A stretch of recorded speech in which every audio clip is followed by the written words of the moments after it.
La Maison des artistes, essentiellement, c'est un organisme, une association d'artistes qui a été débutée par les artistes, à la demande des artistes et pour les artistes.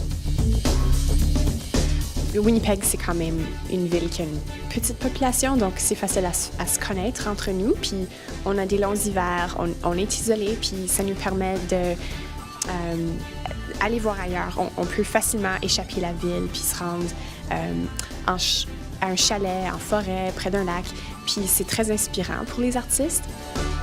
La Maison des artistes est essentiellement devenue une plateforme tournante pour les artistes au Manitoba qui fait que ça leur donne vraiment un tremplin pour pouvoir exposer ici au Manitoba dans un centre d'artistes professionnels dans leur langue et par ailleurs, ça les a fait connaître aussi à travers les autres centres d'artistes du Canada. On a 6 expositions par année dans la galerie contemporaine. Dont la moitié sont par des artistes franco-manitobains et l'autre moitié, on est ouvert à des artistes francophones partout au pays. Nous recevons, je dirais peut-être une 60aine d'appels de dossiers par année. Et puis, alors, c'est ce qui devient très corsé quand il y a seulement 6 personnes qui peuvent être choisies. Alors, ce qui fait que la qualité des expositions et des artistes est phénoménale.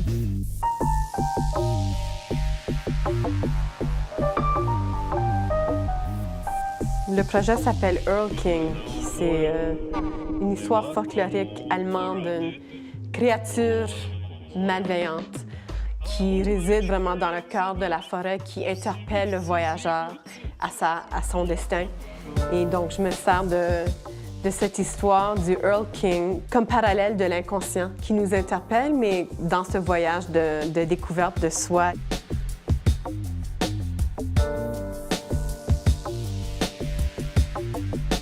La forme, la déformation, je pense aussi c'est la transformation, un état d'âme, un état d'être qui est toujours en fluctuation, qui n'est jamais fixe, qui va vraiment à l'encontre, je dirais, de notre société, de notre culture qui aime plutôt fixer les choses.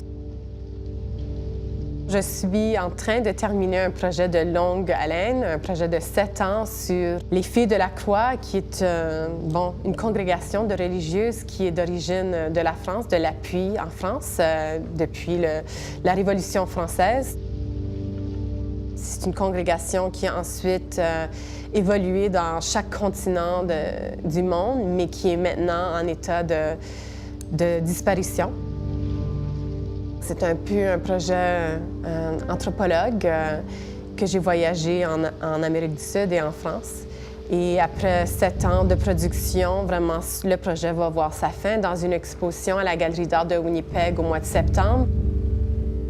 L'idée, c'était de rentrer dans un esprit de lenteur. C'était une qualité de vie que j'avais vraiment retrouvée chez elle. Puis aussi, le niveau d'attention qu'elle amène aux autres.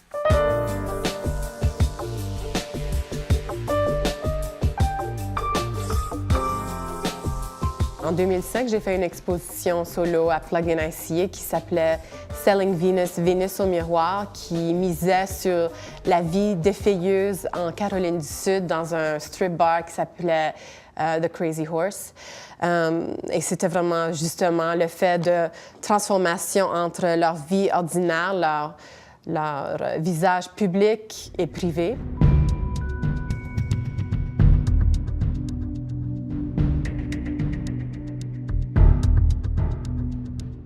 Je suis revenue, oui, quand même à Winnipeg. À travers de toutes ces expériences, on dirait qu'il y a comme un fil qui me ramène toujours à Winnipeg.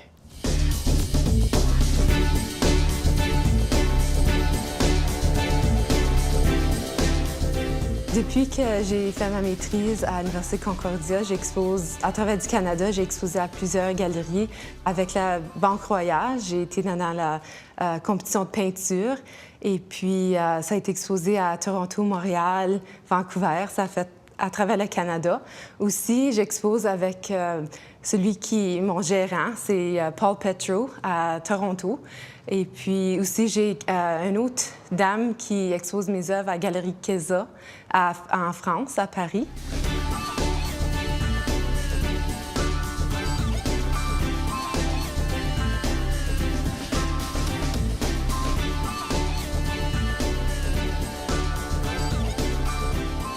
Puis là, finalement, je suis revenue à Winnipeg parce que ça me manquait beaucoup. De la communauté, c'est une bonne communauté. C'est une petite ville aussi qui est le fun.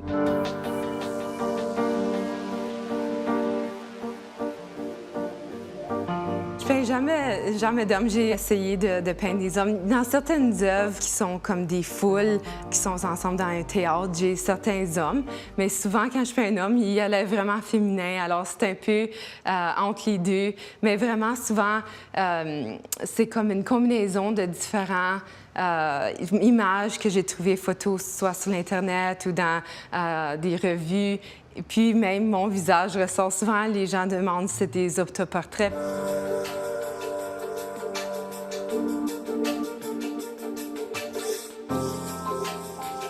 J'ai joué avec ça dans certaines œuvres, que c'était un peu entre les deux, de femmes et hommes transsexuels, ou qu'on ne peut pas définir le sexe. Ouais. C'est ça, je sais pas, on dirait que je connais tellement mon corps, puis je parle beaucoup le corps de la femme. C'est vraiment des œuvres féministes. La Maison des artistes, elle est maintenant reconnue par même les Conseils des ordres du Canada pour la qualité de ses expositions et de ses artistes.